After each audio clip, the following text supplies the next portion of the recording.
Durante muito tempo, um senhor aposentado, ele tinha um hábito curioso, né?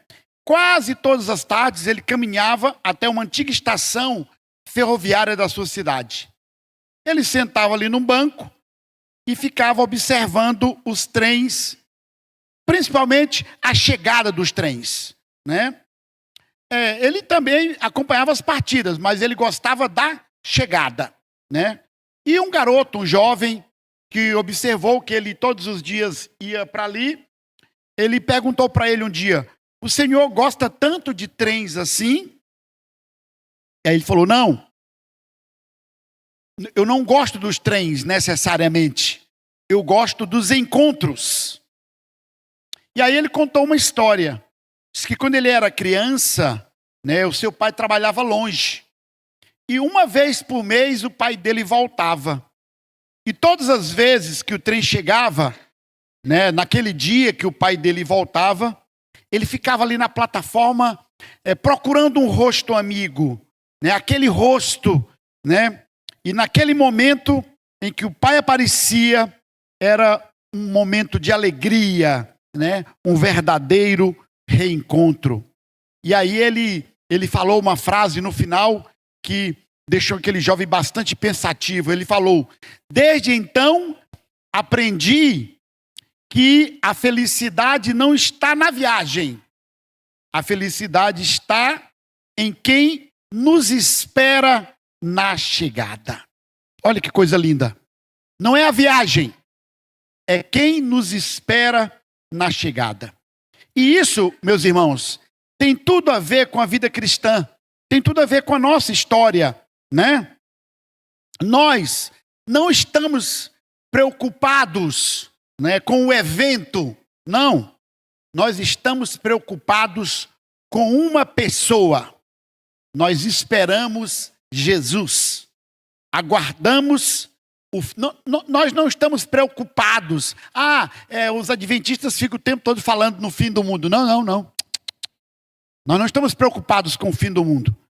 Nós estamos preocupados com uma pessoa, que é Jesus. Porque ele nos fez uma promessa: voltarei e os receberei para mim mesmo. Essa é a promessa. É sobre isso. E ele prometeu que voltaria.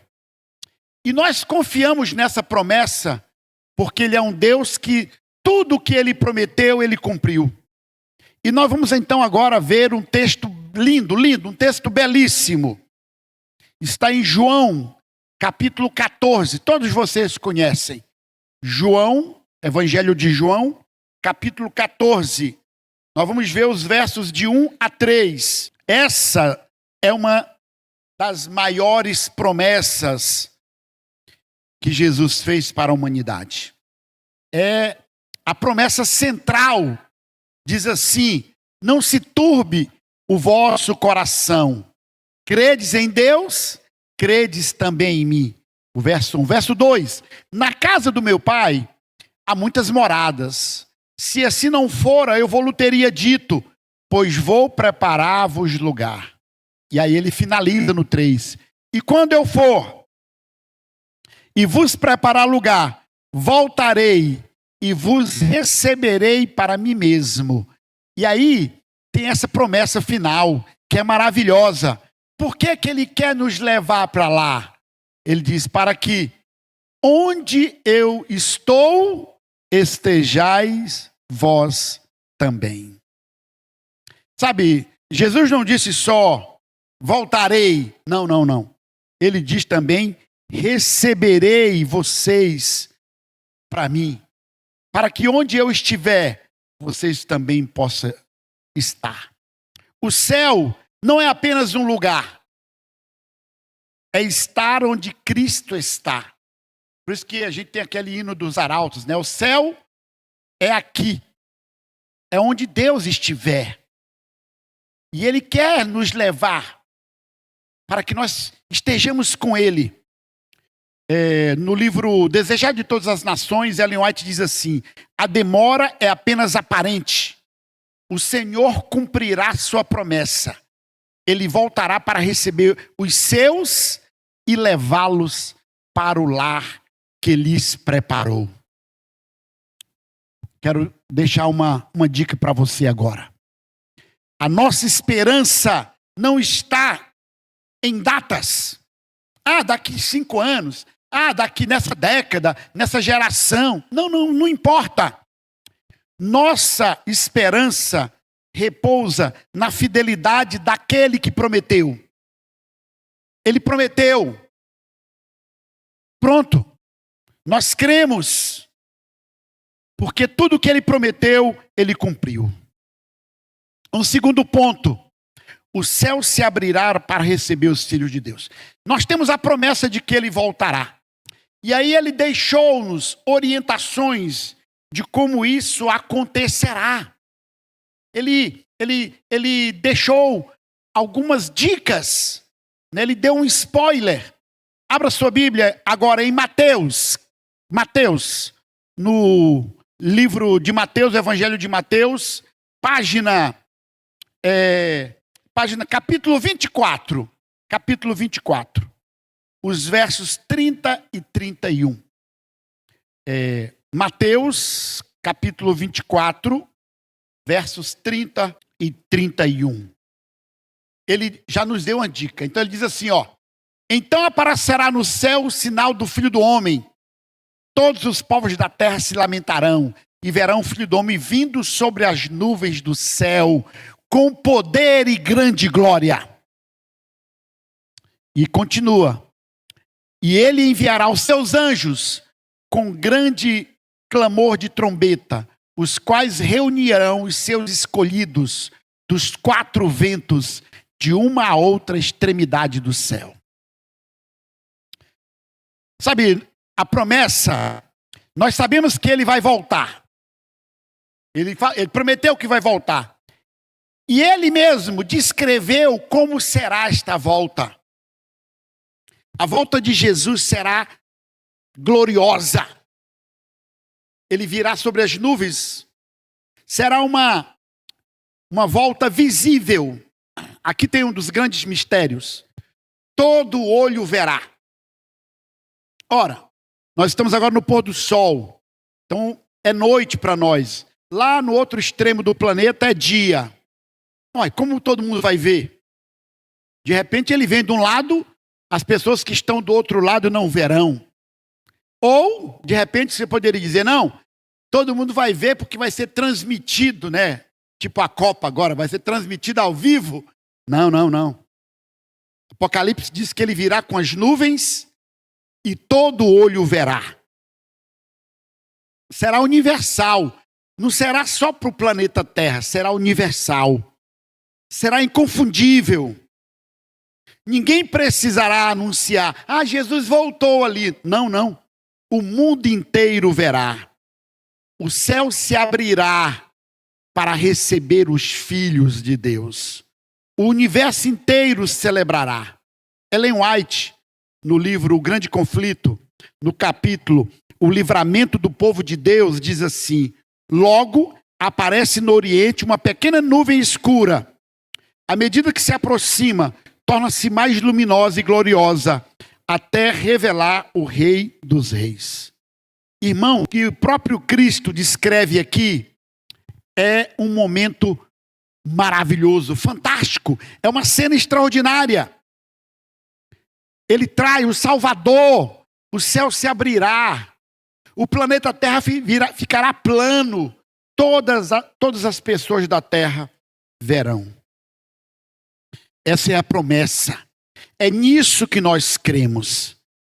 E nesse dia, no dia da sua grande volta, é o dia do reencontro. Ele inspirou Paulo, o Espírito Santo inspirou Paulo, para que ele pudesse descrever para nós como seria este dia. Abra sua Bíblia, olha que texto lindo, maravilhoso, esperançoso. 1 Tessalonicenses, capítulo 4. Abra sua Bíblia lá. Nós vamos ler os versos 16, 17 e 18. 1 Tessalonicenses, capítulo 4. Capítulo 4. versos 16, 17 e 18. Porque o Senhor mesmo, dada a sua palavra de ordem, ouvida a voz do arcanjo e ressoada a trombeta de Deus, descerá dos céus. Essa parte é linda. E os mortos em Cristo ressuscitarão primeiro. Amém? 17. Depois, porque Paulo está falando dele, ele acreditava que Jesus voltaria no seu tempo. Ele diz: nós, os vivos, o que ficarmos, seremos arrebatados juntamente com eles. Essa é a primeira ressurreição, meu irmão. A ressurreição dos justos em Cristo Jesus. É o grande reencontro. Os mortos ressuscitarão, os vivos subirão, serão arrebatados para o encontro do Senhor nos ares. E assim estaremos para sempre com o Senhor. E o 18. Essa palavra é linda. O que Paulo fala agora?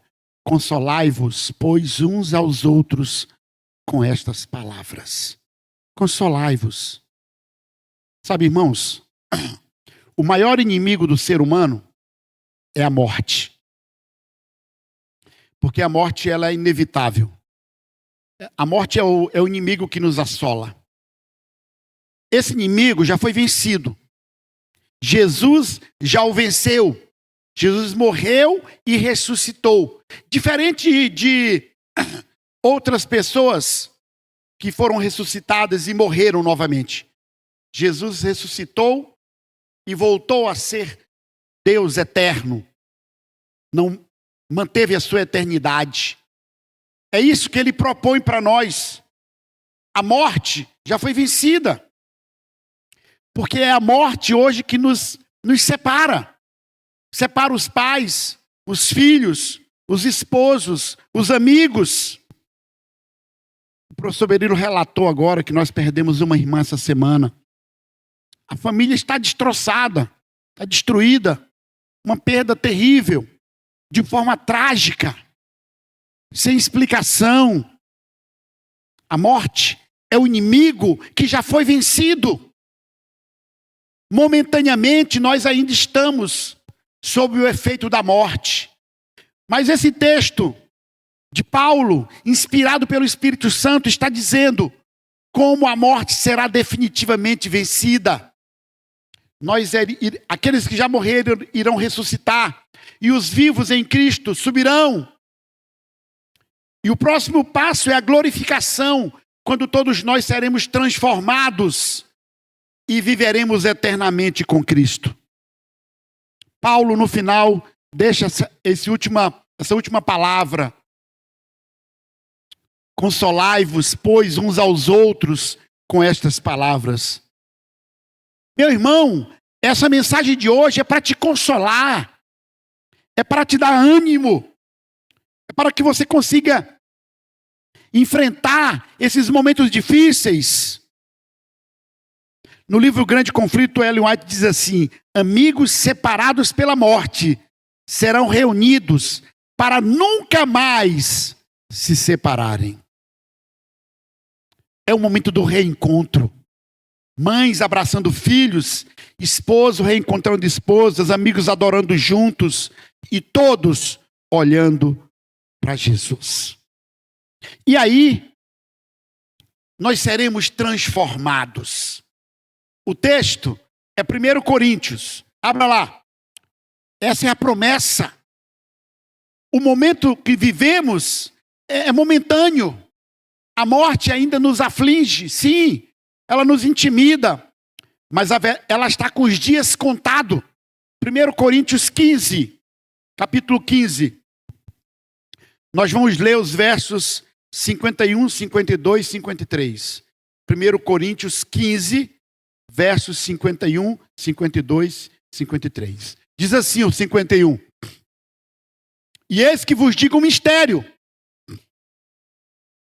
Nem todos dormiremos, mas transformados seremos todos. Ele está dizendo o seguinte, que nem todos vão morrer. Os que vão morrer vão ressuscitar e serão transformados. Os que estiverem vivos não vão morrer, mas serão transformados. Num momento, num abrir e fechar de olhos, ao ressoar da última trombeta, a trombeta soará, os mortos ressuscitarão incorruptíveis, e nós seremos transformados. 53. Porque é necessário que este corpo corruptível se revista da incorruptibilidade, e que o corpo mortal, esse corpo mortal, se revista da imortalidade. Traduzindo, esse corpo pecaminoso e mortal será transformado em um corpo que não peca mais e que será imortal. Não haverá mais hospitais, não haverá mais limitações, envelhecimento, olha aí, não vamos envelhecer mais, não haverá lágrimas, será a redenção completa. Seremos todos transformados em Cristo Jesus. E a nossa esperança, irmãos, é um só, é Jesus. Ele é o centro da segunda vinda. Não é uma nuvem, não é uma trombeta, não é um acontecimento. O centro da nossa esperança é Cristo Jesus. Quero deixar uma última mensagem para vocês. É um texto adaptado do grande conflito. Os remidos são recebidos na cidade de Deus. Os remidos são recebidos na cidade de Deus. Jesus lhes dá as boas-vindas e coloca sobre eles a coroa da vida. Então irrompem cânticos de alegria que ecoam por todo o universo. Sabe o que é o mais bonito de toda essa história? É que não termina em um funeral, não. Termina em uma festa. Apocalipse, a revelação, revela uma grande festa. Não termina na morte, nem em um túmulo. Termina diante do trono de Deus. Não termina em lágrimas, termina em abraços. Termina em abraços. Sabe, talvez essa semana, esse mês, esse ano, tenha sido um ano difícil para você. Talvez você esteja esperando uma resposta que não veio ainda. Uma cura que não bateu a sua porta. Uma porta que não se abriu. Que diz que quando o inimigo fecha uma porta, Deus abre uma janela. Uma restauração que você aguarda. Talvez essa semana tenha sido uma semana difícil. Esse dia de hoje tenha sido um dia terrível. Não importa. Não importa. A Bíblia nos ensina que existe uma esperança maior. Esperamos Jesus. E quem espera por Cristo aprende a viver diferente. Como? Aprende a viver paciente. Esperando. Mas não do verbo de esperar, do verbo esperançar. A esperança na volta de Cristo. Espera mais generoso. Espera mais fiel. Mais esperançoso. Porque sabe que o melhor está por vir. Eu quero terminar. Coloca para mim aí Isaías 25:9. Quero terminar com um texto da Bíblia. Um texto que Isaías 25, capítulo 25, verso 9. Quero terminar com esse texto, que é um texto que nos dá muita esperança.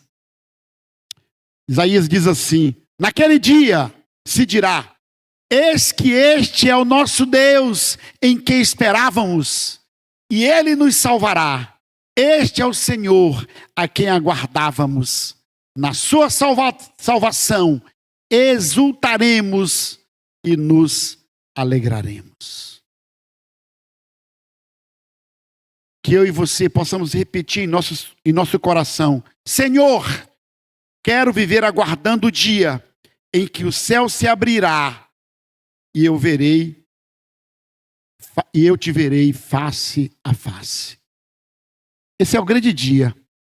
Não importa se eu vou estar vivo e subirei nas nuvens dos céus e serei transformado. Não importa se eu já morri e serei ressuscitado. O que importa é a certeza de que muito em breve o céu se abrirá e nós veremos o nosso Salvador face a face. Que essa esperança possa se renovar todos os dias no meu e no seu coração. Oremos. Amantíssimo Deus, que esse desejo de nos encontrarmos contigo nos céus possa se renovar todos os dias em nossos corações. Que o Espírito Santo possa renovar esse desejo e essa esperança. E que nós possamos enfrentar os problemas e as dificuldades deste mundo com a certeza de que o melhor está por vir. Fica conosco. É o que te pedimos em nome de Jesus. Amém.